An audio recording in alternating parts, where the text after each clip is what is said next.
उद्या 31 डिसेंबर 2024 या वर्षाला निरोप आणि 2025 या नववर्षाचे स्वागत करण्यासाठी अमळनेरकर सज्ज झाले आहेत.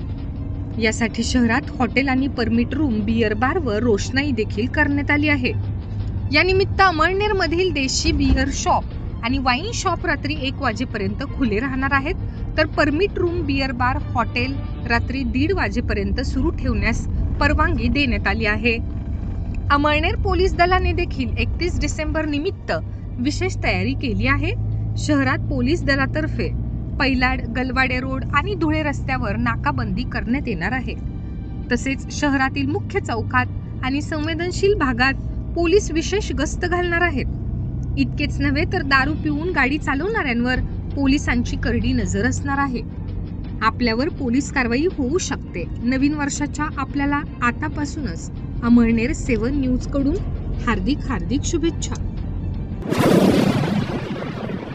अमळनेर स्वातंत्र्याच्या संग्रामात मोलाची आणि ठळक भूमिका निभावणारे अमळनेरचे क्रांतीवीर डॉक्टर उत्तमराव पाटील आणि क्रांतीवीरांगना लीलाताई पाटील यांच्या कार्याला उजाळा देणारे ढेकू रोडवरील क्रांती पर्व स्मारक झाकोळले गेले आहे.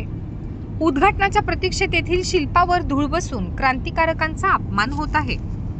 ढेकू रोडवर माजी नगरसेवक श्याम पाटील यांच्या प्रयत्नांतून डॉक्टर उत्तमराव पाटील आणि लीलाताई पाटील या क्रांतिकारकांच्या कार्याला उजाळा देण्यासाठी अर्धाकृती पुतळे आणि भिंतींवर त्यांच्या स्वातंत्र्य संग्रामातील लढ्याचे स्फूर्तिदायक प्रसंग, साने गुरुजींचा प्रसंग, चिमठाणे येथे इंग्रजांचा खजिना, डॉक्टर उत्तमराव पाटील व इतर क्रांतिकारकांनी लुटला होता तो प्रसंग आणि अमळनेरचे कॅप्टन मल्हारराव चिकाटे, सैतान माळी यांचेही स्वातंत्र्य लढ्यातील प्रसंग भिंतीवरील शिल्पात साकारण्यात आले आहेत. हे स्मारक भारतीय स्वातंत्र्याच्या इतिहासातील अमळनेरचे क्रांती पर्व जनतेसमोर मांडणारे आहेत. भावी पिढीसाठी ते निश्चित उपयुक्त आणि प्रेरणादायी ठरणार आहेत. निव्वळ उद्घाटनाअभावी शिल्प धुळखात पडले आहे, तर पुतळे झाकले गेले आहेत. आचारसंहितेचे कारण सांगून उद्घाटन लांबले, मात्र आचारसंहिता संपून नवीन सरकार स्थापन झाले. प्रलंबित कामे सुरू झाली, पण क्रांतिकारकांच्या स्मारकाचे उद्घाटन का होत नाही असा प्रश्न अमळनेरकरांना पडला आहे. दरम्यान वैशिष्ट्यपूर्ण योजनेतून 71 लाख रुपयात हे काम करण्यात आले असून लवकरच कोणाच्या हस्ते उद्घाटन करावे हे ठरवून तारीख घेऊन निश्चित केले जाईल. माजी नगरसेवक श्याम पाटील यांनी बोलताना असे सांगितले. अमळनेर शहरातील युवा कल्याण प्रतिष्ठान संचलित राष्ट्रीय विचार प्रबोधन अभियान अंतर्गत क्रांतीज्योती सावित्रीबाई फुले जयंती निमित्त वक्त्यांच्या कार्यशाळेचे आयोजन करण्यात आले. अध्यक्षस्थानी प्राध्यापक अशोक पवार हे होते. यावेळी आशा भीमराव महाजन या उपस्थित होत्या. यंदा 3 जानेवारी रोजी क्रांतीज्योती सावित्रीबाई फुले जयंती 101 ठिकाणी व्याख्यानांचे आयोजन करण्यात येणार आहे. त्या निमित्ताने या कार्यशाळेचे आयोजन करण्यात आले होते. यावेळी प्राध्यापक लीलाधर पाटील यांनी बोलताना सांगितले की क्रांतीज्योती सावित्रीबाईंनी लावलेली ज्ञानज्योत आता मशाल झाली आहे, असे भावपूर्ण उद्गार डॉक्टर प्राध्यापक पाटील यांनी यावेळी काढले. यावेळी आशा महाजन यांनी सावित्रीबाईंच्या जीवन कार्यावर अभ्यासपूर्ण भाषण केले. सूत्रसंचालन DA पाटील यांनी केले, तर आभार प्रदर्शन अशोक पाटील यांनी केले. अमळनेर तालुक्यातील अमळगाव रस्त्यावर जळोद फाट्याजवळ ST बसच्या धडकेत दुचाकीस्वार वृद्ध इस्माला धडक दिल्याने जबर जखमी झाल्याची घटना 28 डिसेंबर रोजी घडली आहे.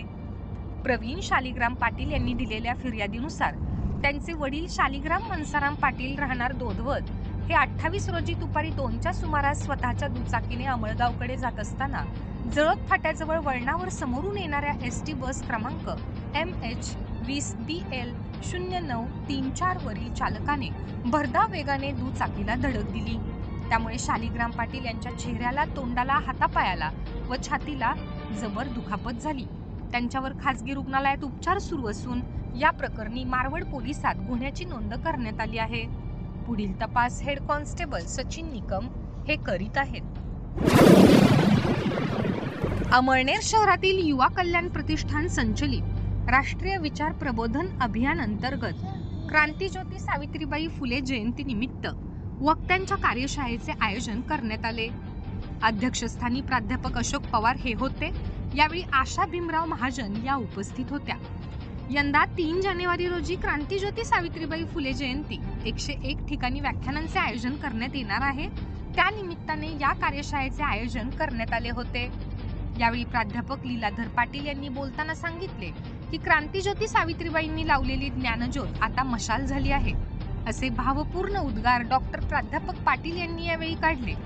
यावेळी आशा महाजन यांनी सावित्रीबाईंच्या जीवन कार्यावर अभ्यासपूर्ण भाषण केले.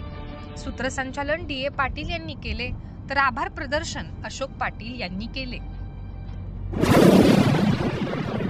नाशिक विभागीय आदिवासी विकास क्रीडा स्पर्धेत तालुक्यातील पिंपळे येथील आश्रमशाळेतील 2 विद्यार्थ्यांची राज्यस्तरीय स्पर्धेसाठी निवड झाली आहे.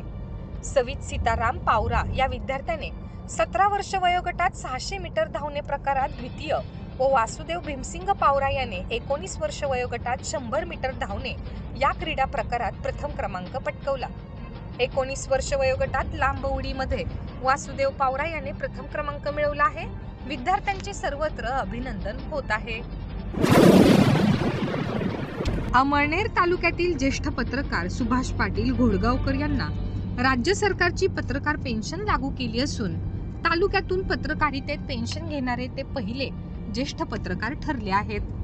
उतार वयात आधार मिळावा म्हणून अधिस्वीकृती धारक पत्रकारांना राज्य सरकारने पेन्शन लागू केली आहे. अमळनेर तालुक्यातील अंबारे येथील रहिवासी तथा मालेगाव तालुक्यातील KBH विद्यालय मालेगाव कॅम्प येथे कार्यरत असलेले उपशिक्षक उमेश जयराम पाटील यांना कवयित्री बहिणाबाई चौधरी उत्तर महाराष्ट्र विद्यापीठाची राज्यशास्त्र विषयातील PhD पदवी विद्यापीठाचे उपकुलगुरू S.T. इंगळे यांच्या हस्ते प्रदान करण्यात आली. त्यांच्या संशोधनाचा विषय कर्मवीर भाऊसाहेब हिरे यांच्या राजकीय, शैक्षणिक आणि सामाजिक कार्यातील योगदानाचा विशेषणात्मक अभ्यास असा होता. ते JDCC बँक कर्मचारी J.K. पाटील अंबारे यांचे सुपुत्र असून डॉक्टरेट पदवी मिळाल्याबद्दल त्यांचे कौतुक केले जात आहे. अमळनेर तालुक्यातील जवखेडा ग्रामपंचायतीच्या सरपंचपदी जयश्री कैलास माळी यांची तर उपसरपंचपदी दिनकर केशव पाटील यांची निवड करण्यात आली. सरपंच उपसरपंचपदी बिनविरोध निवड झाल्याने जवखेडा वासियांनी त्यांचा सत्कार केला. निवडणूक निर्णय अधिकारी P.S. पाटील यांनी काम पाहिले.